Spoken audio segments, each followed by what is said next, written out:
नमस्कार दर्शकों। फिल्म जगत ने वो दौर भी देखा जब कपूर खानदान की मर्जी के बिना एक पत्ता भी नहीं हिलता था। लेकिन अगर हम आपको कहें कि एक इंसान वो भी था जिसने ना सिर्फ बड़े बड़े सितारों के होश उड़ाए बल्कि सेंसर बोर्ड के नियम और कायदे भी बदल दिए। और ठीक तरीके से काम करना। हाँ। नहीं तो याद रखना, उसी सीमेंट में गाड़ के तुझे अनारकली बना दूंगी। अनारकली। हाँ। क्या हो गया? अरे क्या हो गया? अनारकली। घास के अंदर। अच्छा हुआ बाबा, सांप नहीं घुस गया। हाँ अच्छा तो है। अरे ये सांप। अरे बोलती है ना। चला काटू। नहीं मैं काटू। तू काटेगा? तू पकड़ ले। अच्छा मुझे मालूम है। गंग्या क्या काट रहा तू? काटू क्या? अरे पूछता क्या है, काटना पूछना पड़ेगा। ये पाप मैं सर पे लेने वाला नहीं हूँ। बस क्या काटू क्या? अपने साथ मस्ती। उस इंसान की फिल्में जब थिएटर में चलाई जाती थी तो बड़े से बड़ा फिल्मकार अपनी फिल्मों का पोस्टर थिएटर से उतार देता था। इतना ही नहीं, एक बार उनकी फिल्म थिएटर में लग जाती थी तो महीनों महीनों तक उतरने का नाम नहीं लेती थी। उस इंसान ने बिना अंग प्रदर्शन दिखाए डबल मीनिंग डायलॉग से लोगों का खूब मनोरंजन किया। और आपको जानकर हैरानी होगी कि उनकी फिल्मों में गाली गलौज का कोई स्थान भी नहीं होता था।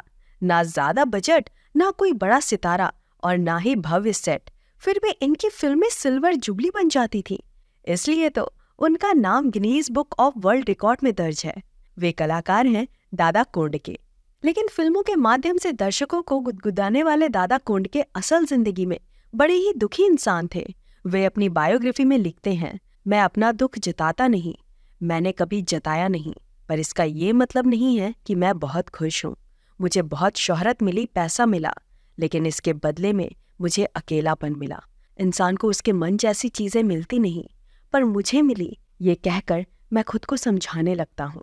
अगले जन्म मुझे कामयाबी और पैसा नहीं मिला तो भी चलेगा, पर मुझे अपने लोग चाहिए, ये मेरी आखिरी ख्वाहिश है। ये बात उसी इंसान ने लिखी है जिसके चेहरे पर खुशी 24 घंटे माला जपती थी। हिंदी के दर्शक उन्हें भले ही ना पहचानते हो, पर बड़े से बड़ा सितारा उनके सामने गर्दन झुका लेता था, उनके सामने हाथ जोड़कर खड़े हो जाते थे। यहाँ तक कॉमेडी के बादशाह गोविंदा भी उन्हीं की नकल करते थे। राज कपूर साहब ने आजीवन उनके फिल्म के साथ अपनी फिल्में रिलीज नहीं की। उनके फिल्मी करियर की शुरुआत ही विवाद के साथ हुई। 2 सुपरहिट फिल्मों में अभिनय करने के बाद उन्होंने 1971 में अपनी पहली फिल्म प्रोड्यूस की। उस फिल्म का नाम था सौगाड्या। मुंबई के मराठा मंदिर थिएटर में वो फिल्म लगी थी कि अचानक देवानंद की तेरे मेरे सपने आ गई और थिएटर मालिक ने दादा की फिल्म नीचे उतार दी। ऐसे में शिवसेना पार्टी के प्रमुख बाला साहब ठाकरे आगे आए और खुले चौराहे पर मराठा मंदिर के गुजराती मालिक को समझाया कि मुंबई की हर चीज और जॉब पर पहला अधिकार मराठी इंसान का है।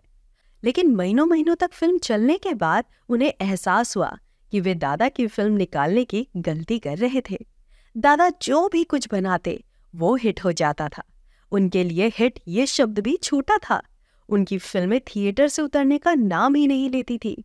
वैसे उन्होंने 20-22 साल में सिर्फ 23 फिल्में ही की थी और उनमें से ज्यादातर फिल्में सिल्वर जुबली बन गई थी।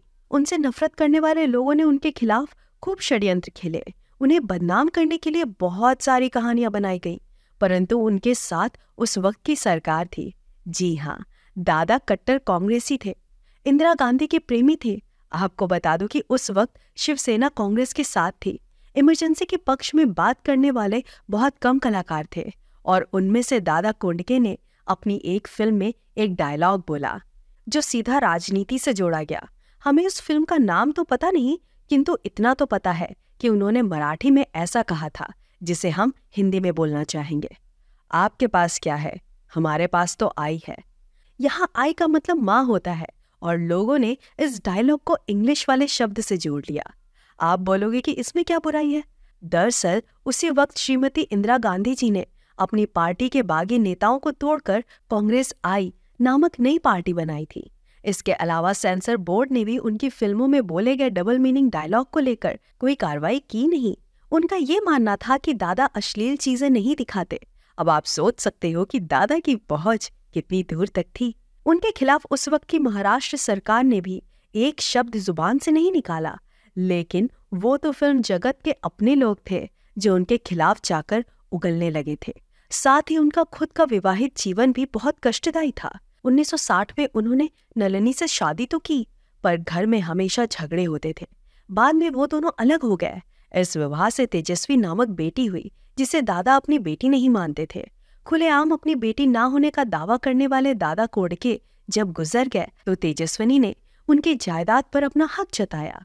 इसकी बात हम आगे करेंगे, लेकिन उनके बचपन की कुछ बातों पर ध्यान देना जरूरी है। दादा का जन्म कृष्णा नाम से 8 अगस्त 1932 में हुआ था। उनकी माँ उन्हें जन्म नहीं देना चाहती थी, क्योंकि उनके जन्म से पहले 4 बच्चे जन्म के तुरंत बाद मर गए थे। दादा को जन्म देते वक्त उनकी माँ को बहुत कष्ट हुआ और दादा भी बीमारी के साथ इस दुनिया में आ गए। उन्हें बंद कांच में रखा गया और इसी के साथ दुख की परंपरा शुरू हुई। इस दुख ने उनका साथ कभी नहीं छोड़ा। इस दुख की घड़ी में उनका पूरा परिवार किसी हादसे में मर गया। आगे चलकर दादा ने किसी मिल में नौकरी की और रंगमंच की दुनिया में उतर गए। मिल में काम करने के अलावा दादा ने शादियों में बैंड बजाए, राशन की दुकान पर राशन पहुंचाने का काम भी किया।